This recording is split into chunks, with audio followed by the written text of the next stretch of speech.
അഗസ്ത്യാർകൂടം ട്രക്കിംഗാണ് നമ്മൾ പരിചയപ്പെടുത്തുന്നത്. അഗസ്ത്യമല ഔഷധ സസ്യ സംരക്ഷണ മേഖലയാണ്. ബോണക്കാട് നമ്മൾ ചെന്ന് കഴിഞ്ഞാൽ 2 കിലോമീറ്റർ ബസ് സ്റ്റോപ്പിൽ നിന്ന് നടന്ന് എത്തണം.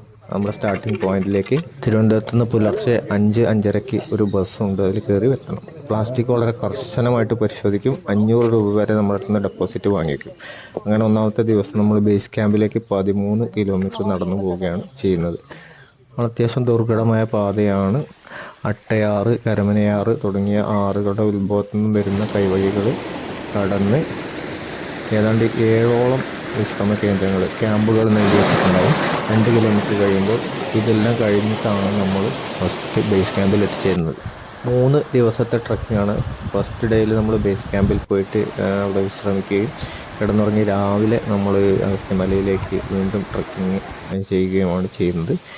തിരിച്ച് ക്യാമ്പിൽ തന്നെ വന്ന് കിടന്നുറങ്ങുകയും പിറ്റേ ദിവസം രാവിലെ പുറപ്പെട്ട് ഉച്ചയോടുകൂടി തിരിച്ചെത്തുന്ന രീതിയിലാണ് ഈ ട്രക്കിങ്ങിൻ്റെ പരിപാടി ആസൂത്രണം ചെയ്തിട്ടുള്ളത്.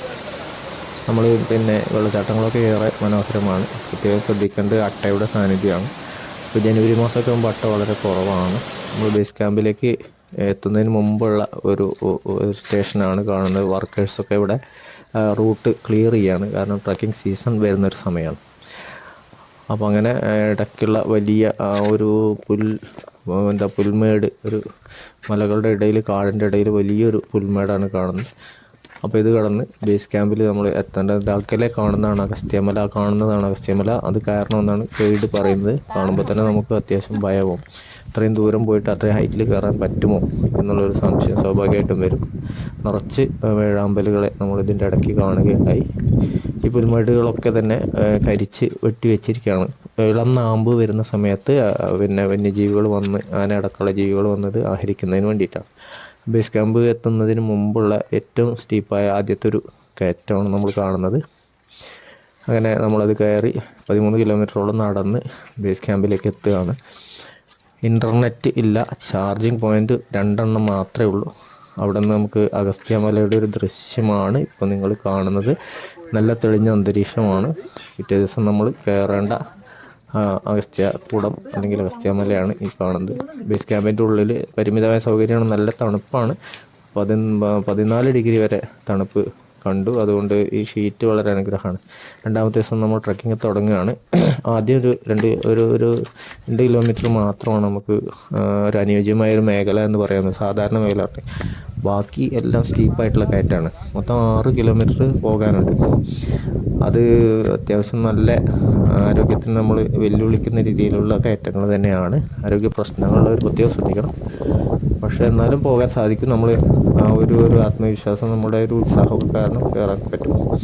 ഈ സമയം ഡിസംബർ ലാസ്റ്റ് ആയതുകൊണ്ട് നിറച്ച് കോടയാണ്. നമുക്ക് അധിക ദൂരം കാറ്റ് കാരണം നടക്കുന്നത് നല്ല പ്രയാസമാണ്. അപ്പോൾ അധിക ദൂരം കാണാൻ കഴിയില്ല. പോകുന്ന വഴിക്കാവട്ടെ ഈ ഒരു ഇല്ലിക്കാടിൻ്റെ ഇടയിൽ ഒരു ആന പ്രസവിച്ച് കിടക്കുന്നുണ്ട്.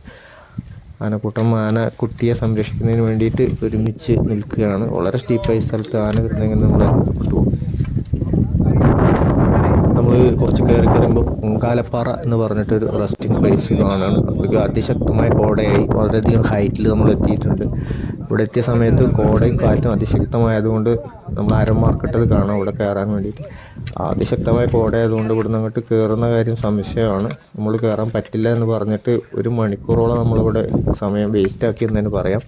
തിരിച്ചിറങ്ങാൻ നമ്മൾ ഉദ്ദേശിച്ച സമയത്താണ് സൂര്യൻ തെളിഞ്ഞത്. ആ സമയത്ത് പെട്ടെന്ന് അനുമതി കിട്ടി നമ്മൾ വീണ്ടും കയറാൻ ആരംഭിച്ചിരിക്കുകയാണ്. കുത്തനെയുള്ള സ്റ്റീപ്പായിട്ടുള്ള ദുർഘടമായിട്ടുള്ള പാതയാണ് നമ്മൾ കയറുന്നത്. വീഡിയോ എടുക്കുക എന്ന് പറഞ്ഞാൽ നല്ല പ്രയാസമുള്ളൊരു ഭാഗമാണ്. എന്നാലും ചില ഷോട്ടുകൾ എടുത്ത് ഷെയർ ചെയ്യുകയാണ്.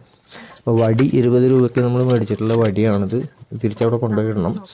എന്നാലും വടി നമുക്ക് പലപ്പോഴും ഉപകാരപ്രദമാണെന്ന് പറയാം. കാരണം അങ്ങനെയുള്ള ടെറൈനാണ്, പാറക്കല്ലുകൾ പ്രയോജനപ്പെടുന്നത്. നമ്മൾ ഏതാണ്ട് അതിൻ്റെ സമീപ പ്രദേശത്തേക്ക് അടുക്കുകയാണ്.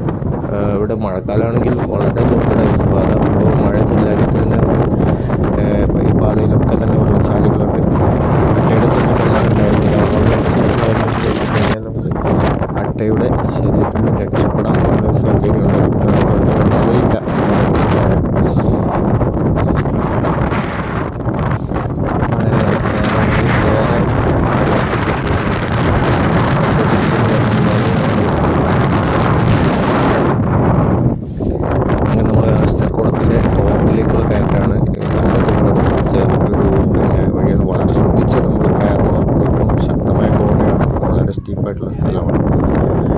ഇടയ്ക്ക് കാടുകളും ഉണ്ട്. 2-3 സ്ഥലത്ത് നമ്മൾ റോപ്പ് വെച്ചിട്ട് കയറണം. വളരെ ശ്രദ്ധിക്കേണ്ട സ്ഥലമാണ്. മുകളിൽ അഗസ്ത്യാമുനിയുടെ ഒരു പ്രതിമ സ്ഥാപിച്ചിട്ട് നമുക്ക് കാണാം.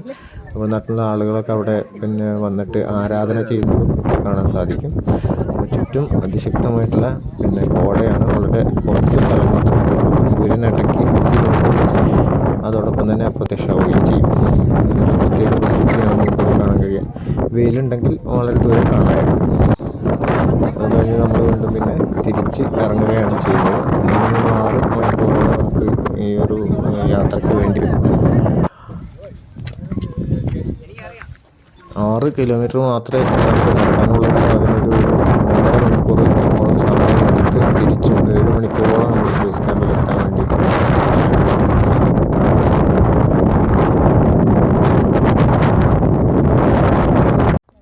പൊങ്കാലപ്പാറയിൽ നിന്നുള്ള ദൃശ്യം വളരെ മനോഹരമാണ്. വളരെ ദൂരത്തായിട്ട് പല മലനിരകൾ നമുക്ക് വളരെ സുന്ദരമായിട്ട് കാണാൻ സാധിക്കും.